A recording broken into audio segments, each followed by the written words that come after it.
Mesdames et messieurs, je vous demande de bien vouloir vous lever pour accueillir Monsieur le Président de la République.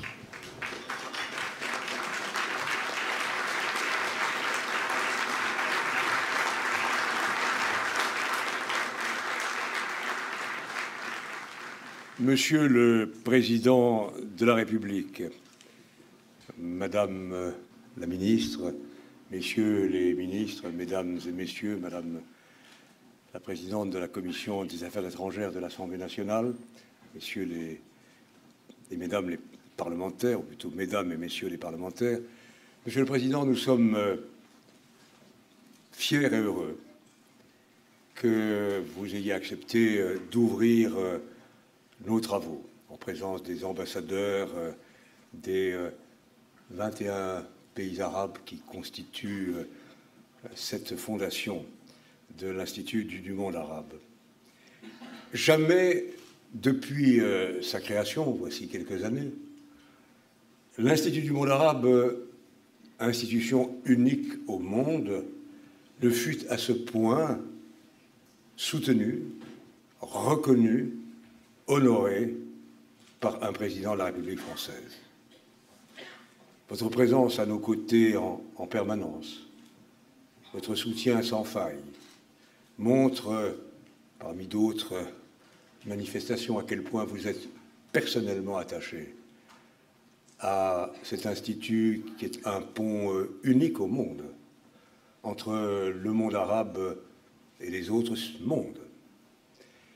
Et depuis que j'ai eu le bonheur d'être nommé par vous à la tête de l'IMA, c'est la 4e fois, oui, la 4e fois, que vous inaugurez un événement, me semble-t-il, emblématiquement important, et qui font sens aujourd'hui même, pour les moments que nous vivons. La première fois, ce fut pour l'ouverture de l'exposition dédiée au Hajj, au pèlerinage de la Mecque. Et par cet acte, vous exprimiez votre attachement à l'islam, une importante religion de ce pays, une importante religion universelle, une religion de paix et de lumière.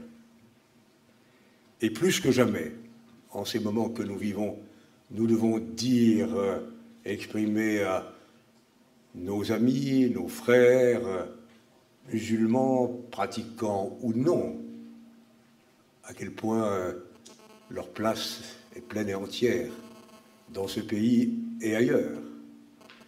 Et nous ne voudrions pas que sous couvert de ce mot ambigu de communautarisme, on donne à penser que l'on voudrait remettre en cause l'appartenance à une histoire, l'appartenance à des traditions, l'appartenance à des familles.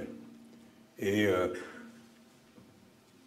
la fin de l'exposition sur le Hajj, le Premier ministre Manuel Valls est venu ici pour réunir les hauts représentants des 3 religions, des 3 principales religions monothéistes.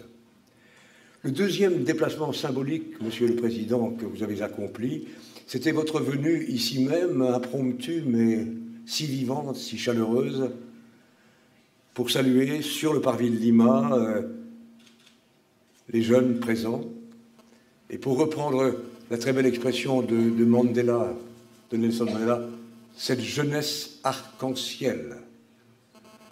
Et car, on le sait, ce pays, le nôtre, et c'est le cas d'autres pays, est riche de ces agrégations successives, de ces enrichissements successifs par les cultures, les religions, les talents. Et cette jeunesse vous a fait fête, et vous a dit à quel point elle se reconnaissait à travers votre personne et à travers votre fonction. Le troisième geste fort, lui aussi, c'est l'inauguration en octobre de l'exposition dédiée au Maroc aux 1000 couleurs, qui, par sa polyphonie même, sonne comme et la Constitution marocaine en témoigne, sonne comme un hymne à la diversité et à la tolérance. Et aujourd'hui même, la réaffirmation qui est la nôtre de notre attachement aux valeurs de liberté, d'égalité, de fraternité, ne doit en aucune manière conduire à nier le droit à l'expression individuelle ou collective des cultures, des savoirs, des sciences. C'est au contraire en entremêlant cette puissance du message national qui est le nôtre et l'histoire et les traditions des cultures qui nous composent depuis des siècles que nous pouvons être une nation forte qui avance. Aujourd'hui, Monsieur le Président, c'est l'intelligence, la créativité, l'innovation du monde arabe que vous célébrez, au moment même, vous le rappeliez hier soir, où le fanatisme a frappé au cœur notre pays. Et l'Institut du monde arabe que vous soutenez avec force, ce n'est pas seulement de grandes expositions qui illustreront encore dans les prochains temps la vitalité du monde arabe, mais c'est peut-être de plus en plus une sorte de ruche, comme on dit en français, une sorte de think tank, une sorte de laboratoire d'idées qui permet pratiquement jour après jour à des intellectuels, à des acteurs du mouvement, à des scientifiques, à des artistes, à des créateurs, à des savants, de se retrouver pour aborder, dans la sérénité et le respect, tous les thèmes qui aujourd'hui agitent le monde contemporain. Et au mois de juin prochain, nous nous réunirons les premiers rendez-vous de l'histoire du monde arabe. Ce sera un autre temps fort de cette réflexion collective. Puis-je, Monsieur le Président, vous dire au nom de tous les amis ici présents, qui certains viennent de loin et d'autres nous rejoindront dans l'après-midi ou demain, vous dire en leur nom, s'ils le permettent, notre admiration, notre respect, notre gratitude. Par vous et grâce à vous et par l'équipe que vous avez constituée autour de vous, Premier ministre, ministre, le pays s'est levé et a donné à lui-même et au monde le meilleur de lui-même. Et pour avoir été présent aux côtés de Madame la ministre de la Culture et de M. Donjedeva, qui était là aussi, et quelques autres personnalités, hier soir à l'inauguration de la Philharmonie que vous présidiez, nous avons été tous saisis d'émotion, je veux le dire à tous les amis qui n'étaient pas là hier soir, au moment où, pénétrant dans cette sublime auditorium de la Philharmonie, la salle, les 2500 ou 2800 personnes se sont levées et vous ont acclamé pour vous dire, sans le dire, mais c'était plus fort que les mots, merci. Merci de nous avoir permis de vivre et de vivre ensemble ce moment d'unité, d'amitié, de fraternité. Et pour avoir traversé quelques épisodes de notre vie nationale, je n'avais pas vu et vécu un tel moment depuis longtemps. En 1988, lorsque François Mitterrand était au zénith de ce qu'il appelait la France unie, ou en 1981, dans les premiers mois de son élection. Et hier, vraiment, nos cœurs battaient, nous étions heureux, nous étions fiers. Et de cela aussi, nous devons vous dire pour cela, nous devons dire une immense reconnaissance. Et puis, le lien entre Jean Nouvel, qui a construit cette maison, ce fut sa première œuvre, tout jeune architecte encore inconnu, au chef-d'œuvre admirable qu'il a conçu à la Philharmonie. Et comme vous lisiez vous-même à la fin de votre très beau discours hier, Philharmonie. Au fond, c'est un beau mot. Aimer l'harmonie. être les amoureux de l'harmonie, Philharmonie. Ce forum participe au sursaut vital de notre société. Il a été conçu, voici déjà 1 an, contre toutes les formes de sauvagerie. Et il vient à point nommé pour montrer que les sociétés arabes sont en mouvement, en métamorphose, en changement. Et au cours de ces 2 journées, nous braquerons avec les personnalités connues ou inconnues qui nous rejoignent, nous braquerons les projecteurs sur cette vitalité, cette effervescence, cette créativité du monde arabe à travers 6 thèmes concrets, entrepreneuriat, éducation, énergie, ville, voix des femmes, culture. Dans quelques instants, après que nous aurons eu la gentillesse et faire l'honneur de dire quelques mots pour ouvrir officiellement cette séance, nous ouvrirons nos travaux, qui seront présentés par Christophe Ayad, le chef du Service international du monde, le professeur Gilles Kepel, Basma Kodmani, directrice du Centre pour une initiative arabe de réforme. Je veux aussi remercier l'organisation qui a porté ce projet, que je veux féliciter, ainsi que nos partenaires, amis, soutiens, sans lesquels nous n'aurions pas pu réaliser cet événement. Enfin, Monsieur le Président, Mesdames et Messieurs, puis-je placer notre rencontre sous les auspices éclairés d'un beau texte, d'un immense poète du XIIIe siècle, Ibn al-Arabi, du royaume d'Al-Andalus. Il fut lui-même, et quelques autres, le chantre d'un universalisme et d'un humanisme dont nous devons retrouver aujourd'hui l'inspiration. Je le cite. « Mon cœur est devenu capable d'accueillir toute forme. Il est pâturage pour gazelle et abbaye pour moine. Il est un temple pour idole et la Kaaba pour qui en fait le tour. Il est, mon cœur, il est les tables de la Torah et aussi les feuillets du Coran. La religion que je professe est celle de l'amour. Partout où ces montures se tournent, l'amour est ma religion. L'amour est ma foi. Merci.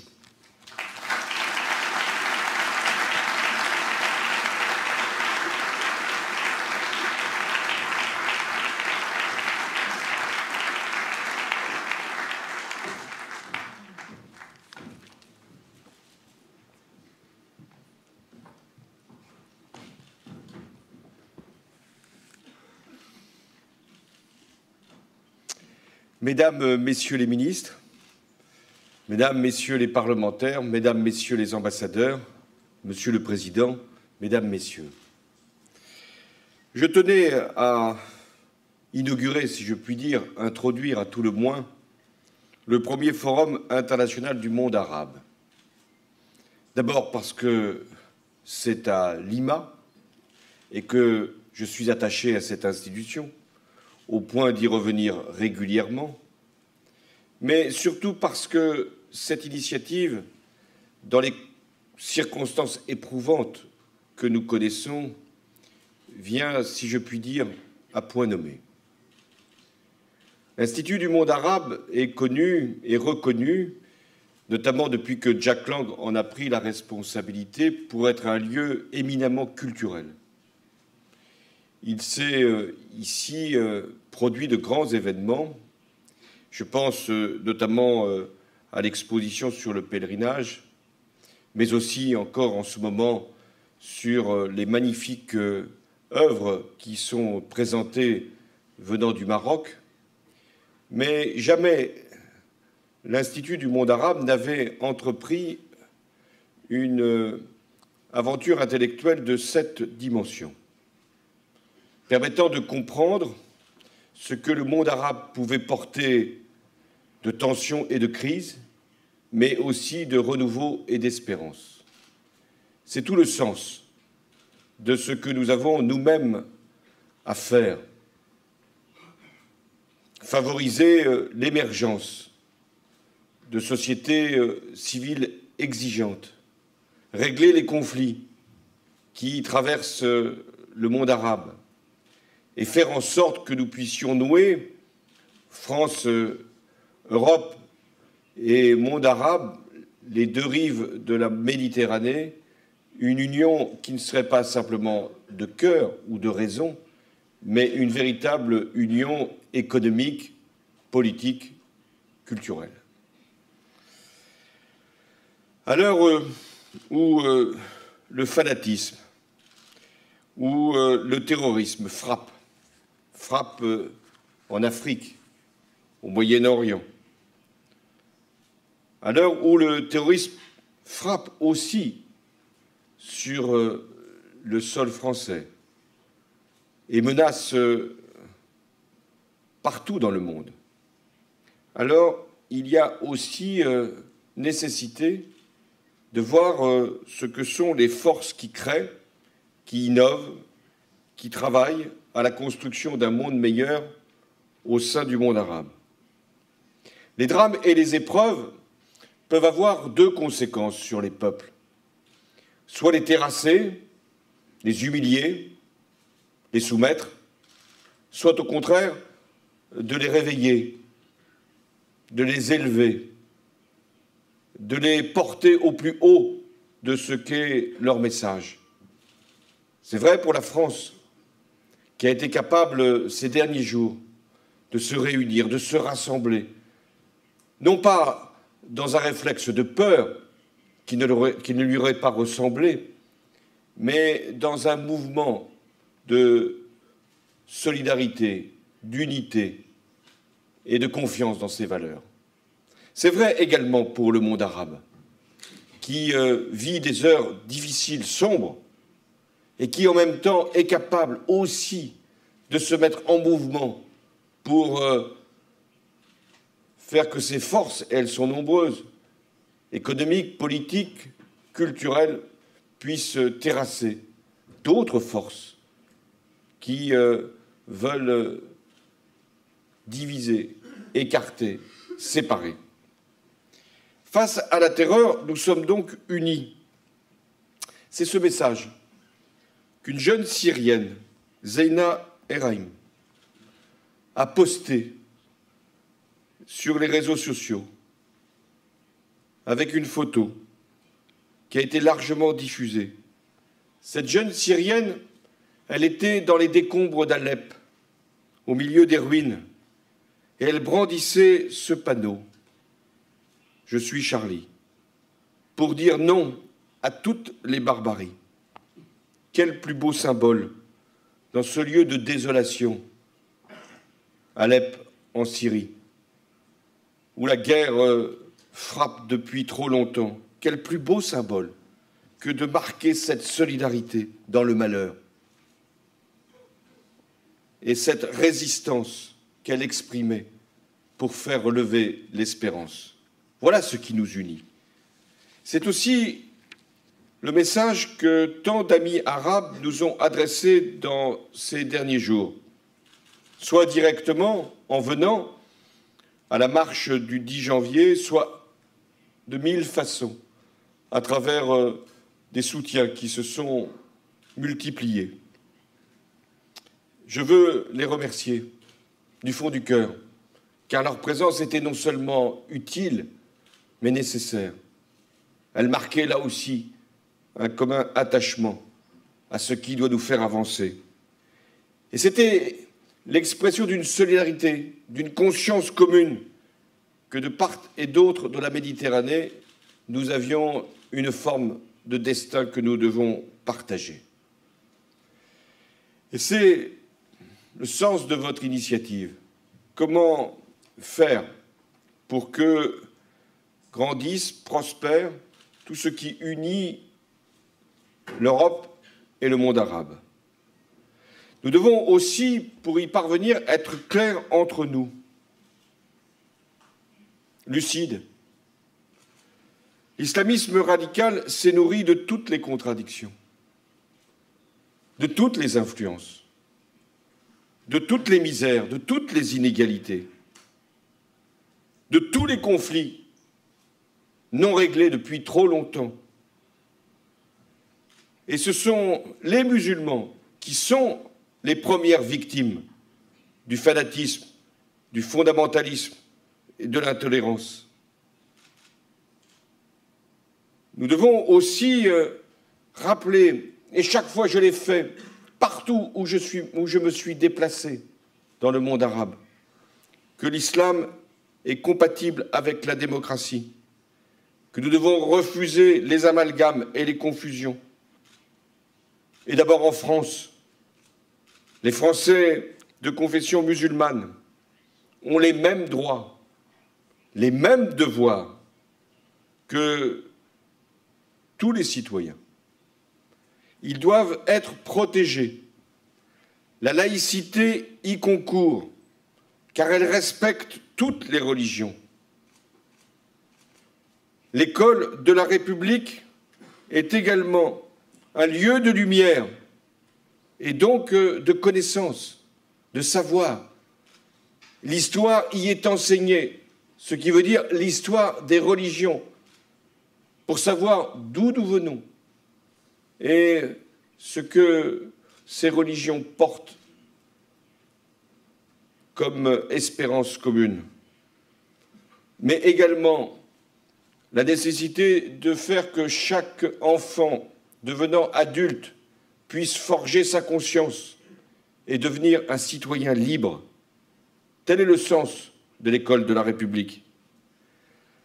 Nous devons aussi faire comprendre que l'ordre républicain doit être exercé fermement face à ceux qui s'en prennent aux lieux de culte, à tous les lieux de culte, synagogues, mosquées, églises, et que nous devons poursuivre tous les actes qui mettent en cause une religion, les actes anti-musulmans comme l'antisémitisme doivent être non seulement dénoncés, mais punis sévèrement. Et j'ai voulu que l'antisémitisme et le racisme puissent être combattus avec fermeté, avec exigence, et que cette lutte soit érigée en grande cause nationale. Je le fais parce que c'est mon devoir de chef de l'État. Je le fais parce que c'est aussi une grande obligation pour la France, qui doit montrer l'exemple. Parce que la France, elle est attachée à un idéal de liberté, de vie en commun, d'unité. Elle se veut toujours une référence ou un exemple. Alors rien ne doit être toléré.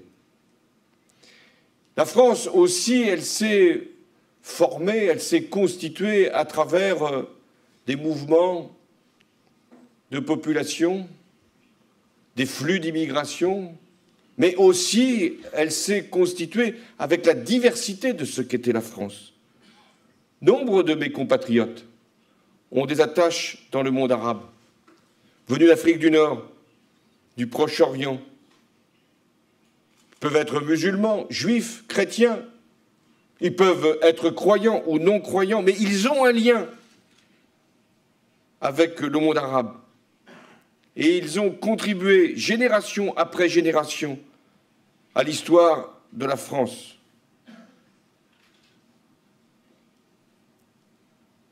Les conflits qui peuvent exister, qui existent, et j'ai dit parfois depuis trop longtemps, au Proche et au Moyen-Orient, n'ont pas leur place ici, ne peuvent pas être importés.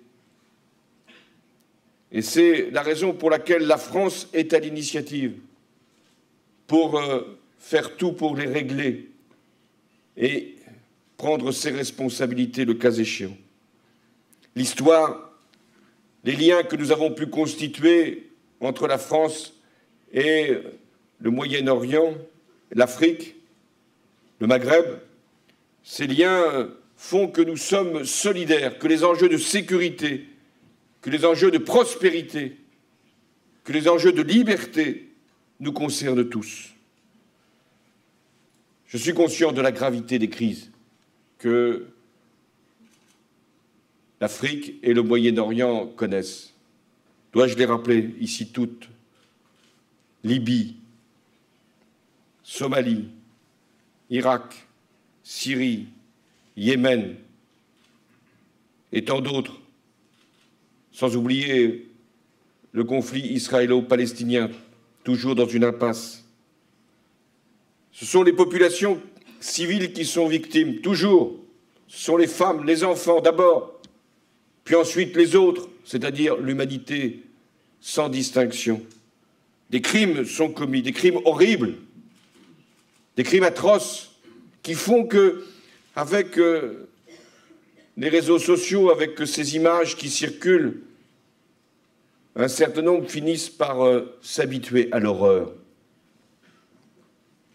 et finissent aussi par s'en inspirer jusqu'à la provoquer eux-mêmes. Telle est la menace, elle est grave.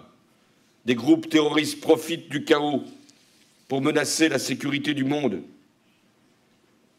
Et c'est la raison pour laquelle la France est consciente que ces menaces peuvent venir jusqu'ici.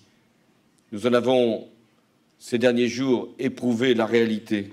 Consciente aussi que nous devons régler les grandes questions qui provoquent ce désordre et cette terreur. Nous avons un devoir de solidarité aussi avec les peuples arabes.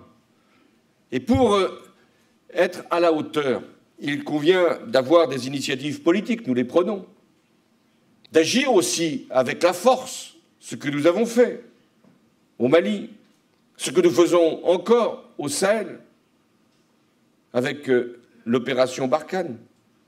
Nous avons également décidé d'agir en Irak, parce qu'il nous paraissait nécessaire de porter un coup d'arrêt à Daesh, ce groupe terroriste. Mais nous avons aussi d'autres initiatives à prendre. Nous les faisons, ces choix, parce que c'est notre devoir de solidarité, mais aussi parce que c'est pour assurer notre propre sécurité. Les Européens savent bien que si ces conflits durent, ce sont des milliers, pour ne pas dire des millions, de réfugiés qui vont venir jusqu'ici, en Europe, pour être protégés. C'est le désordre économique qui va affliger, affecter la croissance, et pour longtemps. C'est également un risque pour la sécurité. Donc, nos sorts sont scellés. C'est la terrible leçon que j'ai tirée de la tragédie syrienne.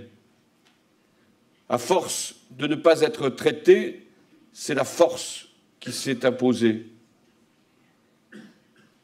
Et c'est pourquoi maintenant il y a cette situation particulièrement horrible qui fait qu'il y a à la fois un régime qui continue à punir sa population et un groupe terroriste qui s'est installé comme son opposition, alors même que nous connaissons les liens entre les deux systèmes. Terrible leçon de la tragédie syrienne quand la communauté internationale tarde trop à faire ses choix, à prendre ses décisions. Terrible tragédie syrienne quand on regarde le nombre de personnes déplacées, réfugiées, avec le fardeau que cela peut représenter pour le Liban, pour la Jordanie, pour la Turquie. Terrible leçon de la tragédie syrienne quand on voit qu'elle s'est finalement répandue dans beaucoup de pays, pas simplement les pays voisins, mais aussi d'autres qui s'inspirent des mêmes conditions d'effroi, avec ce qui se passe notamment au Nigeria ou au Cameroun avec Boko Haram. La sécurité est donc nécessaire aux peuples arabes pour qu'ils accomplissent le renouveau, ce renouveau que vous appelez, ce renouveau qui est là aussi. Et c'est ce que votre initiative, votre réunion va démontrer. Toutes les conditions pour que le monde arabe continue à rayonner et puisse également prospérer sont réunies. Renouveau porté par la jeunesse, renouveau porté par les femmes qui, victimes plus que d'autres encore des conflits, sont celles aussi qui se battent même physiquement pour faire entendre la voix de l'humanité. Renouveau porté par les entrepreneurs, nombreux, je sais qu'il y en a ici beaucoup, parce que c'est l'économie qui peut aussi permettre de donner un horizon, une perspective, une vision. Renouveau porté par les créateurs, par les artistes, qui démontrent, et l'Institut du monde arabe en a fait, là encore, l'illustration, la qualité, la créativité, le prestige, le rayonnement de ce qu'est le monde arabe. Et puis, il y a aussi le renouveau démocratique. Quand un pays comme la Tunisie arrive, avec sa révolution, à faire que la transition s'accomplisse jusqu'au bout. Le monde arabe est en pleine mutation. Certes, il y a eu ces printemps qui n'ont pas forcément tous prospéré, c'est le moins qu'on puisse dire. Certes, il y a ces crises, ces turbulences, ces incertitudes qui peuvent durer. Certes, il y a ces risques, mais il y a aussi ces nouvelles opportunités. Je pense que ces transitions qui s'opèrent prendront du temps. C'est là que nous devons faire nos choix. Il y a deux attitudes.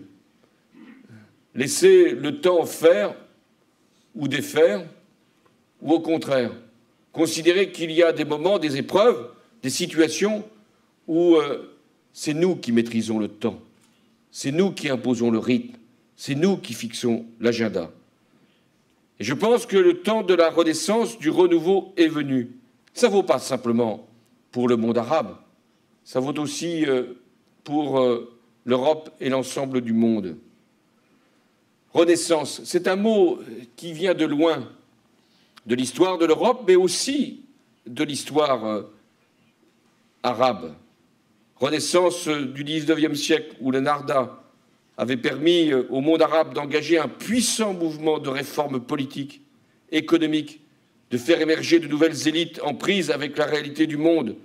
Et là encore, aujourd'hui, la Renaissance est là, possible.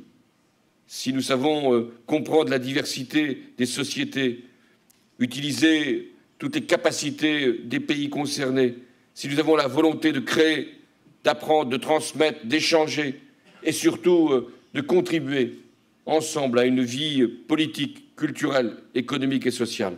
C'est cette volonté que vous incarnez. Vous êtes des penseurs, des acteurs, des renouveaux du monde arabe, du Golfe à l'océan dans toute sa diversité. Il y a parmi vous des hommes et des femmes politiques. Il en faut, c'est nécessaire, lorsque des décisions peuvent être majeures dans le destin des peuples. Il y a ici des hommes et des femmes de culture, je l'ai dit, des chefs d'entreprise, des militants associatifs, des enseignants, mais aussi des élèves, des étudiants, des artistes. Et vous, dans tous vos domaines, vous faites la démonstration que ces changements profonds sont à l'œuvre dans le monde arabe. Vous allez parler de la construction des villes du futur, enjeu très important. L'urbanisation va être, pour les pays émergents, une véritable interrogation. Comment construire les villes? Comment les faire à l'image de l'histoire, de la tradition, et en même temps les doter de la modernité indispensable? Vous allez parler des énergies renouvelables. Vous allez parler de la révolution numérique, de ce qu'elle peut aussi donner au monde arabe. Vous allez parler de la participation des femmes à la vie publique, des investissements, de l'innovation économique. Vous allez parler de tout ce qui peut permettre justement de faire que face à la crise, face aux guerres, face aux conflits, le monde arabe soit une réponse et non pas un problème. Aujourd'hui, les Arabes sont 400 millions. 60% d'entre eux ont moins de 25 ans. Voilà aussi un enjeu que nous devons relever. La France veut construire l'avenir avec les populations de vos pays. C'est le sens des multiples coopérations qu'elle développe. Dans le domaine politique, parce que la France a cette singularité qu'elle est capable de parler à tous, mais pour exprimer le même langage, pour dire la même vérité et pour favoriser le dialogue et la résolution des conflits, c'est-à-dire la paix. La France, je l'ai dit, est capable de s'engager chaque fois que c'est nécessaire. La France aussi prend des initiatives pour la jeunesse en matière d'enseignement supérieur et de formation professionnelle. Et je fais en sorte que toutes les contraintes, toutes les restrictions qui s'étaient accumulées pour faire venir des étudiants venant du monde arabe puissent être progressivement levées, malgré le contexte que nous connaissons. Et je ne voudrais pas que le contexte empêche le développement des échanges économiques, culturels, universitaires. Nous devons aussi bâtir un ensemble économique, mobiliser l'ensemble de ce que nous portons, de ressources naturelles, de technologies, de compétences et également de capitaux pour que nous puissions investir au bénéfice des populations. La France proposera à ses partenaires européens de nouvelles orientations pour la coopération entre les deux rives de la Méditerranée. Celle que les Arabes appellent très justement la mer du milieu. Une mer où aujourd'hui, hélas, nous relevons sur des embarcations précaires trop de morts, ces réfugiés. La Méditerranée ne doit pas être une mer du malheur, mais une mer de la prospérité. Et c'est ce que les Européens doivent faire avec les pays arabes. Comment le faire? Utiliser davantage les institutions qui existent. L'Union pour la Méditerranée, le groupe 5+5, qui est sans doute un outil précieux avec le Maghreb. Et puis créer cet espace de sécurité, de développement et de solidarité autour de la Méditerranée. C'est pourquoi la France, lorsqu'elle assumera la présidence de ce groupe 5+5, prendra de nouvelles initiatives pour la Méditerranée occidentale. Mesdames et messieurs, la France, elle est à la fois consciente des menaces et des chances. Les menaces, ce sont celles que nous connaissons, celles qui peuvent nous diviser, nous partager, nous séparer, nous opposer. C'est ce que veulent les terroristes, les fondamentalistes, les fanatiques. Et puis, il y a les chances et les opportunités. Il y a ces liens que nous avons pu tisser à travers les siècles passés et les liens que nous avons ensemble confortés à travers nos échanges. Je veux que votre initiative, que je salue une nouvelle fois, puisse permettre de donner une espérance dans ce moment de doute, d'incertitude, d'interrogation, puisse être aussi l'occasion de m'adresser, comme je l'ai fait, aux peuples arabes qui eux-mêmes nous regardent, en leur disant que la France est un pays ami, mais la France est un pays qui a des règles, qui a des principes et qui a des valeurs. Et parmi ces valeurs, il y en a une qui n'est pas négociable, qui ne le sera jamais, c'est la liberté, c'est la démocratie. Et en même temps, je veux, m'adressant à vous, que ceux qui vivent en France puissent se savoir unis, protégés, respectés, comme eux-mêmes doivent respecter la République. Je voulais être parmi vous parce que je sais que ce que vous allez faire aujourd'hui permet de lever une espérance sur ce que nous sommes capables de faire ensemble. Il y a toujours une responsabilité des créateurs, des intellectuels, ceux qui se prétendent en avance sur les autres, de montrer la voie, de définir des orientations. C'est ce que j'attends de vous. Et puis, il y a la responsabilité des politiques, qui, dans ces moments, doivent garder sang-froid, lucidité et, en même temps, proposer des solutions nouvelles. Ce que je ferai au plan international encore dans les prochaines semaines, prendre des initiatives, favoriser la sécurité et la paix, faire que nos liens avec le monde arabe puissent être autant d'atouts pour que les peuples puissent avoir le sentiment, la conviction qu'ils ne sont pas laissés à eux-mêmes, mais qu'ils appartiennent à un monde solidaire, à ce qu'on appelle la seule communauté qui vaille, la communauté internationale. Merci.